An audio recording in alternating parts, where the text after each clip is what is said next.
नमस्कार, मी प्रियांका निंबाळकर। आज मी पुण्यातील सेनापती बापट मार्गावरून जाताना ही जी आपल्याला कमान दिसते आहे ते चतुर्शृंगी मातेचं मंदिर आहे आणि ते पाहण्यासाठी मी चाललेली आहे। खूप सुंदर असं हे मंदिर आहे आणि ह्याची सुंदर अशी रहस्यमय कथा पण आहे। आपण नाशिक जवळील वणीच्या सप्तशृंगीला तर आपल्याला सगळ्यांनाच माहिती आहे ती माता, पण त्या मातेचं आणि ह्या चतुर्शृंगी मातेचं काय नातं आहे आणि ही चतुर्शृंगी माता इथे कशी प्रकट झाली आणि तिला चतुर्शृंगी हे नाव कसं काय पडलं, या सगळ्या गोष्टी मी तुम्हाला माझ्या या व्हिडिओमध्ये सांगणार आहे। खूप सुंदर असं हे मंदिर आहे। अगोदर हे असं मंदिर नव्हतं, आता भक्तांच्या पैशातून वगैरे असं हे हळूहळू ह्याची डागडुजी करण्यात आलेली आहे।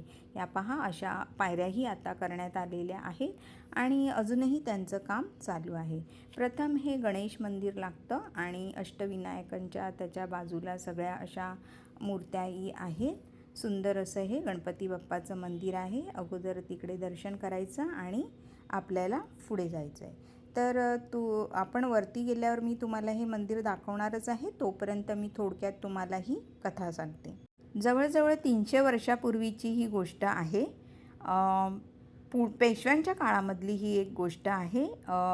पुण्यामध्ये एक दुर्लभ शेठ नावाचे सावकार होते आणि ते वणीच्या सप्तशृंगी मातेचे खूप मोठे भक्त होते। त्यांच्याकडे खूप अशी संपत्ती होती।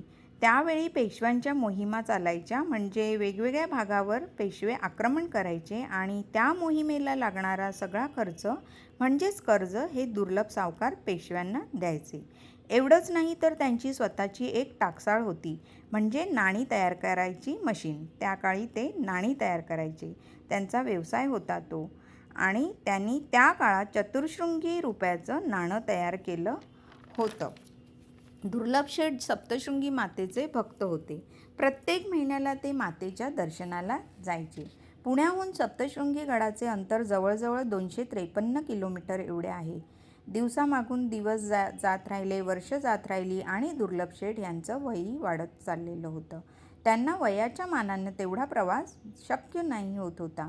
आता सारखं गडावर जाणं त्यांना खूप कठीण जात होतं, म्हणून त्यांनी ठरवलं की आता शेवटचं आपण या गडावर जायचं आणि मातेचं दर्शन घ्यायचं।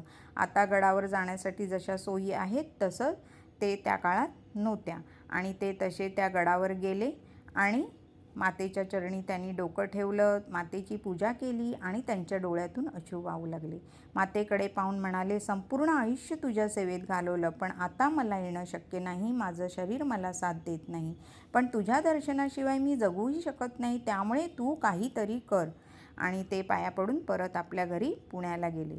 रात्री झोपले तेव्हा त्यांच्या स्वप्नात आदिमायाशक्ती सप्तशृंगी माता ही आली आणि आपल्या भक्ताला म्हणाली, तू घाबरू नकोस, आता तुला वणीच्या सप्तशृंगी गडावर यायची गरज नाही आणि एवढा लांबचा प्रवासही करायची गरज नाही। मी स्वतः तुझ्यासाठी पुण्यामध्ये येते। आणि तिने त्यांना दृष्टांत दिला आणि म्हणाली, पुण्याला वायव्येला एक डोंगर आहे, तिथे तू उत्खनन कर, त्या ठिकाणी तुला तांदळास्वरूप माझा मुखवटा दिसेल। आणि सकाळी उठल्यावर दुर्लभ शेठ उठले आणि त्यांनी मातेने सांगितल्याप्रमाणे त्या ठिकाणी गेले आणि त्यांना तिथे खरोखरच ही सुंदर असा मुखवटा सापडला।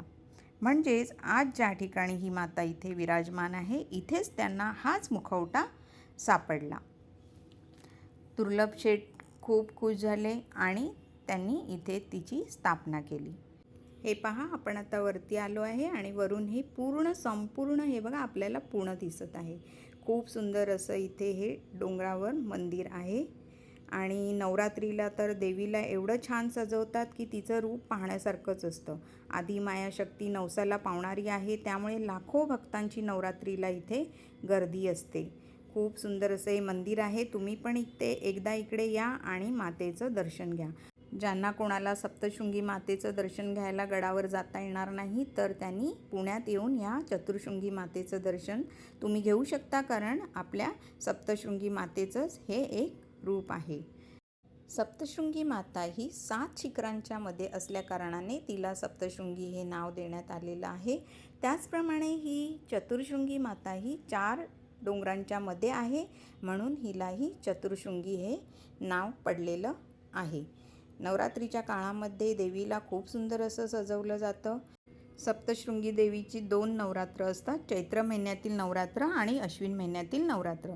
चतुर्शृंगी मातेची अश्विन महिन्यातील नवरात्र असते. दसऱ्याच्या दिवशी देवीची पालखी काढली जाते आणि नंतर खाली आल्यावर सोनं लुटलं जातं.